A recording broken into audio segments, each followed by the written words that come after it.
All right, you're welcome back from that break, and thank you so much for staying tuned to our program up to this time as we continue to bring you the headlines across newspapers around Nigeria. And this time around, we are going to the Daily Independent newspaper for today, the 6th day in the month of November 2023. And on the Daily Independent, we have as headlines here: Dangote Pan-African operations boost Nigeria's FX earnings by $687.977 million. That's a lot of money. That's what you were talking about a while ago. That's Victor. And then we also see federal government targets 2 MBPD before end of December. That's what you also spoke about. 2 million barrel per day. That's what it means. And both stories are on page 6. So please do well to pick up a copy of the Daily Independent and read off the details in full. We'll move on to the main headline on the Daily Independent. It says here, end game for FX speculators as Nigeria begins recovery. Yeah. I love the way they put this headline. End game for FX speculators as Nigeria begins recovery. Sharp sues Tinubu over missing $15 billion, I beg your pardon, 200 billion naira oil revenues. We also see here brutalization of Algeria, most barbaric action against a labor leader. Nasu speaking there, and it's on page 7. FCT natives threaten to sue federal government over violation of federal character in appointments. Why Nigeria can't be aviation hub for West Africa by experts bemoans country's loss of billions of dollars to Ghana. So yeah, interesting that now Nigerians that are traveling abroad, most of them first travel to Ghana so that their air tickets, their flights will drop for them to be able to travel. So it is cheaper to travel to Ghana probably on a flight of maybe 200,000 or about 150 or thereabout to Ghana, and then you pay another 400,000 naira to UK or the US, as against paying a flight ticket of about 1.3 million naira to the same destination. So you see, so it's interesting that they say we are losing billions of dollars to Ghana, and then you see the aviation system, the aviation industry in Nigeria has somehow been in crisis. They've been crying at the very high cost of jet fuel that keeps going up and all of that. And they say, look, allow us to take charge of this jet fuel market. But the federal government has refused to give them that, autonomy to do that. And so they say we are going through a lot when it comes to the aviation system here in Nigeria, and the federal government is not helping us so much. What do you think is going on with them? Okay, we are losing business, no two ways about that. It's so unfortunate. Can I even shock you? So somebody was traveling to Canada, from Lagos to Canada, and the bill was about 2 million naira for tickets. Wow. I'm talking about last month. Yeah, last month. Wow. And guess what the person did? The person had to hire boat, had to hire e-hailing vehicle that moved the person from Lagos to Cotonou. The person paid only 100,000 naira. And as in, even the boat person was very happy, paid the 100,000 naira, and at the end of the day, the person spent 700,000 naira in total. That's what I'm saying. So a lot of people have been, traveling out of the country like that. So they don't mind spending the money, going to Ghana, staying in a hotel for a day or two, and then take a flight from there out of the country to where they're going to. It is cheaper.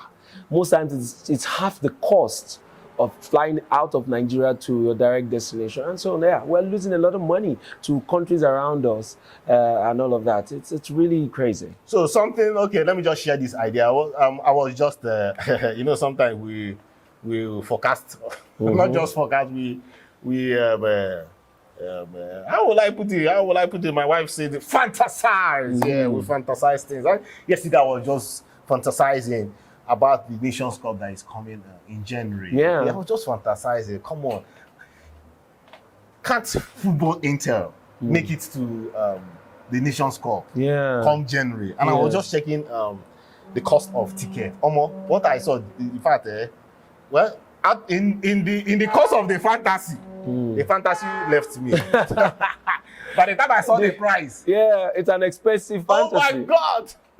I was seeing 1.1 million for a return ticket Abidjan, just here. Oh yeah, so that's Abidjan, and so it's some will argue that you're even traveling out of the country for 1.4 million and you're complaining. People are okay. My friend wants to go to Mina in Niger State here in the country for a wedding, and the cost of going to Mina and coming back is hitting over 400,000 naira in Nigeria.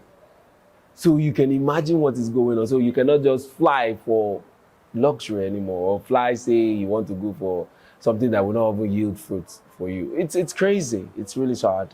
But then I also, while I was out of the fantasy, something also came again, and I was like, okay, what if I do a road trip, which I started calculating. Of course. So from Port Harcourt to Lagos is about 600 kilometers, and that's about let's say tops with a good vehicle. I mean a good bus, you might just get around 25,000. Sure. Then from Lagos to Ghana with a good bus too, you can do it with 30,000. Okay?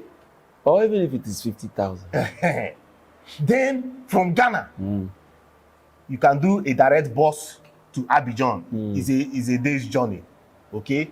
I'm calculating, okay, max, let me use dollars this time around with $100. Let's say 100,000 naira. You should be able to do that trip. And at the end of the day, you might just be spending 170K going, 170K coming. So about 300 or something. And at the same time, okay, if not for maybe some bad roads that you meet, it is so much it will be more fun traveling by road. And I will learn a lot doing the road trip. So that's it. Well, so as it stands, and so Nigerians are doing that. Yeah, we are being forced to learn to explore other options. We are being forced to learn. But then, if we look at it critically, the federal government needs to do something about all of this.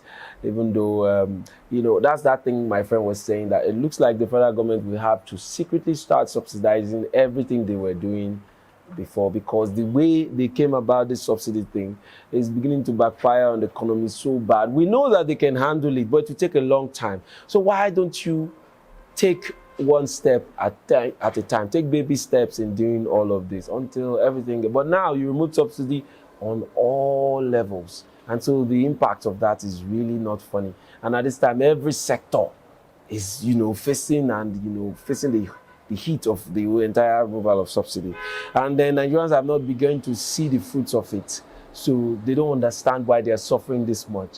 So we don't know. We just hope that this government will be responsible enough to ensure that at some point Nigerians will begin to, reap from the benefits of all of this stress that they're going through. And lastly, our what do you call it, national carrier should be there too. Because look at, if we had a very strong national carrier that can also regulate reduce all these prices for us. Come on, we are good to go. Look at Ethiopia. And they would have been making more money now. Yes, now because a lot of people will patronize them now that the prices are going into the skies.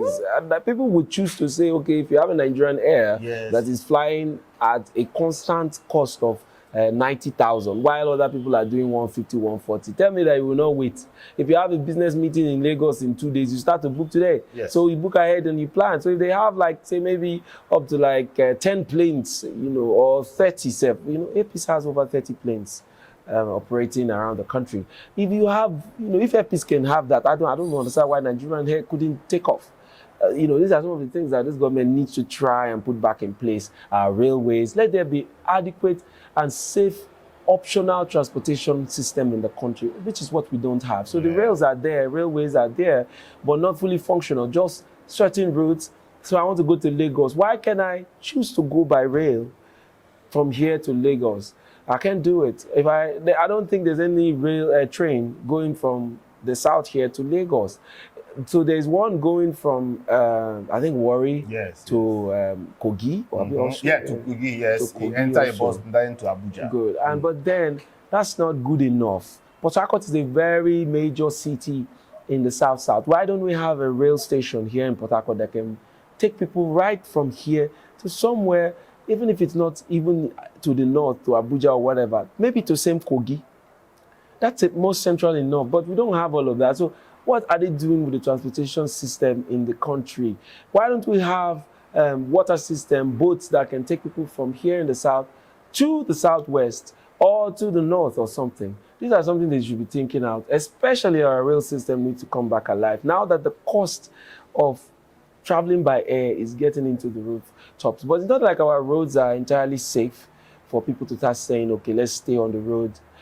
People fear a lot of kidnapping. Yeah. They fear for bad roads and the likelihood of accidents and all of that. So I don't know. But then if you diversify enough, people can begin to trust this system. And then, of course, let's work on our security enough for people to say, okay, I can comfortably sit in a train. Trains are really comfortable. They're like airplanes. The only thing, it takes a longer time for you to arrive at your destination.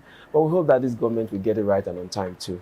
I want to thank you so much, Victor, for coming always. And to our viewers, thank you so much for watching up to this time. But that's where we'll draw the curtains for today. Don't forget to follow us on all our social media platforms. We're on Facebook, Instagram, and also on X, formerly known as Twitter. You see those handles right at the bottom of this video, and do also subscribe too. Until next time I come your way again, my name is William Sabule, and this has been the News Super Review on TAF TV. See you some other time.